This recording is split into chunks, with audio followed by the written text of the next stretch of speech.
blame all this on Roy Jones. I was 19. I was at his house in Meadow Creek. He was working at the telegraph office.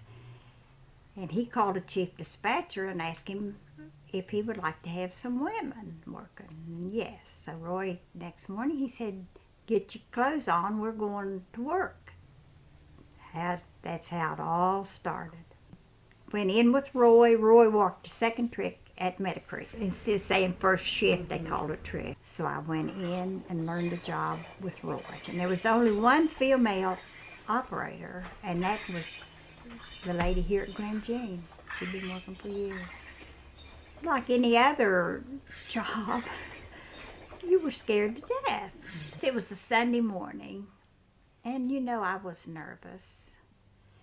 And I went out here at Glen Jean.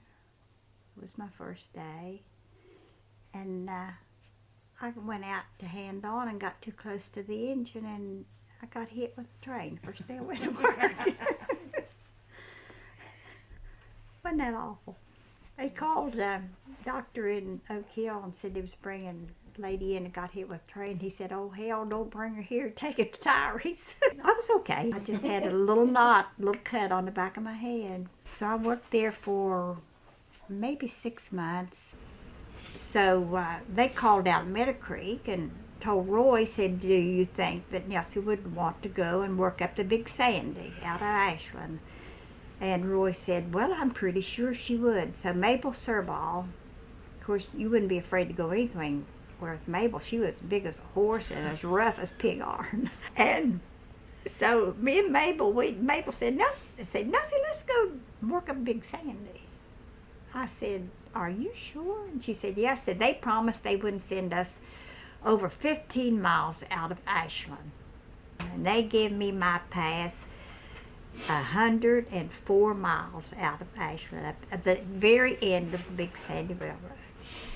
We walk up in the chief's office at Ashland and introduced ourselves. And he said, "My God." He said, "I called and asked to borrow an operator and they send me women." I said, "The best gift you ever got in your life." But boy, did they ever treat us up like queens at Big Sandy. When I got off the train in Pikeville, Kentucky, there was a special agent there that met me, and he already had a room for me in an old farmhouse. They didn't even have a shower or a bathroom, wash basins. That's how far out in the country it was. At Big Sandy Division. I stayed down there for just 9 months, wasn't it? Then I got the job at Harvey. You always relieved an operator. If I was working 7 to 3, I did not leave the office till somebody came in to relieve me. It was very busy. It was a busy time because it was during the war. And there was a lot of troop trains and specials and stuff like that. And then I just went on the extra list, out from Hinton to Hanley, any place they needed an operator. It wasn't an easy job. You had to be very alert. And you definitely couldn't be afraid of trains because you had to hand on to every train that come by you. I think the hardest job that I worked was Meadow Creek, because they had the big yard there with 13 tracks that they stored. They bring coal cars out of Hinton, store them at Meadow Creek.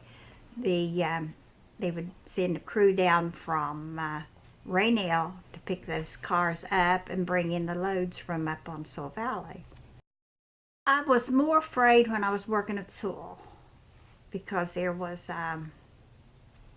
beer joint right across the tracks that was loud all night long. You know how the telegraph offices was. They always had a circular windows, bay window. And I was working and I looked up and there stood that big guy with his hands on the window, you know. And that truly was the only time I think I was ever really afraid. Because, you know, at Sewell there was a trainmaster's office and a waiting room, the telegraph office, and another waiting room. And at night, I was there in that big building by myself. I guess I just didn't have sense enough to be afraid. So they got bigger. We locked the telegraph office at Glenjean with a, what kind of a lock do you call that? Padlock? Padlock. No, Padlock. And I just left it hanging in the house when I went in. Well, this bunch of boys from up on the hill came along, and they just put the latch over, locked the padlock, and locked me in the office. I couldn't get out. They had to call a special agent to come down there. I bet they could have killed me. I can just hear that. That's a woman for you. That's a woman for you. Most of those places, if you were in a place like, say, Prince, for instance, if you were in a telegraph office, of course at Prince at first we were across the track up in a tower, and then they moved it over into the train station. It was kind of creepy because you was the only one in that great big building and all these windows, and anybody could just go by and look in and see you was sitting there by yourself. And I never was really afraid, but a little bit dubious at times. There was one little boy at Thurman that kept me well fed. He was just he might have been 7 or 8 years old. Paul McClung. And he would come up to the office and he would just hang around, you know, and look around. And the telegraph office was here. Then they had a waiting room for the crews to come in to sign up, and then the yardmaster's office at the end. And the guys, you know, he really wasn't supposed to be up there, but the guys didn't like it because he hung around all the time. And he'd come up, and if he'd see somebody coming, he'd sit down in the floor at the end of my desk where they couldn't see him because it was boxed in. And the little fella, he was the cutest thing. And I know that he picked up stuff and brought it up there that his mother didn't know about. And you tied slip knots in train order string. You'd fold the message, put it in there, and then string it in the hoop.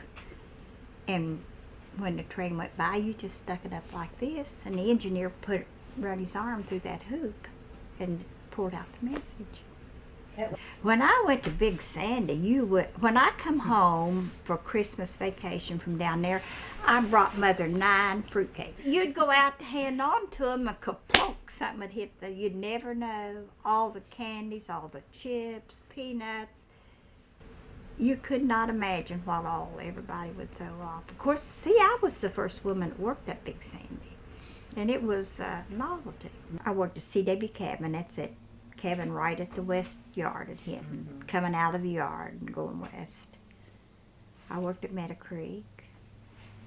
And I worked a few days at Glade, just as, you know, when they had a wreck or something, they'd send an operator to Glade. And Quinnamont, and Prince, and C.S. Cabin, and Thurman, Sewell, MacDougall, Deepwater, Montgomery. They had that beer joint at this end of the Thurman Bridge, you know, in that triangle there. And they had 2 on down the road. They had a dentist in Thurman. They had a chief clerk. They had a yardmaster, then a little waiting room, the telegraph office. Then they had a car distributor. And somebody else worked up there, upstairs at Thurman. You had to park almost up there under the bridge, you know, that little wide spot in there, and then you had to walk down the track. I liked working at Prince. The reason I liked Prince was the telegraph office was sitting off to itself. It wasn't in with any other offices. When I'd go to work at Prince, I'd be there by myself. And Stonecliff was a spooky place, but I liked it. It was. See, I was way down a track from anything or anybody, wasn't I? I remember when Squeaky escaped from the penitentiary. But But they told us to lock the doors and do not go out. They thought she was on this train that had just pulled into the yard, and they told me, said, do not go. I said, but I've got orders for him. He said, let him walk upstairs. He said he'll spot his engine, he'll walk upstairs and get his orders, and he'll spot the caboose to get his orders. A short, a long, and a short was a crossing. He was coming into a crossing. I bet that still goes. And 4 shorts meant for the flagman on the rear to go back and protect the end of his train. 2 shorts and a long and a short was a crossing, going across a road crossing. They had a conductor and a rear brakeman on all cabooses. The engineer had a fireman and he had a brakeman on the engine on every train. The conductor had 1 brakeman on his rear. He used him as a flagman. And any time that train stopped, that flagman would have to go back and flag, protect the rear of the train.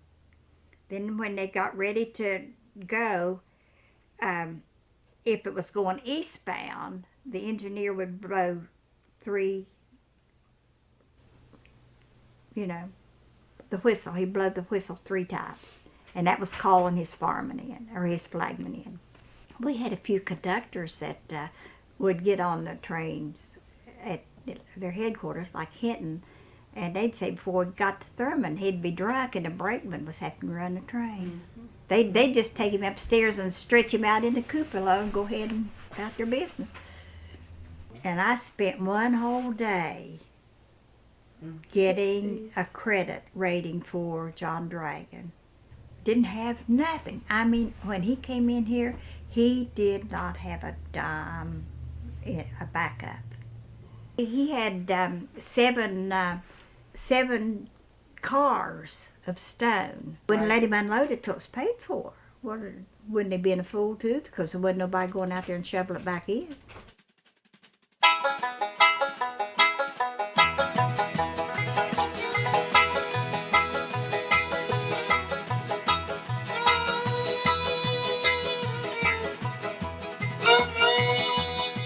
Ready, Nelsie? I'm ready. Should we turn the ringers off?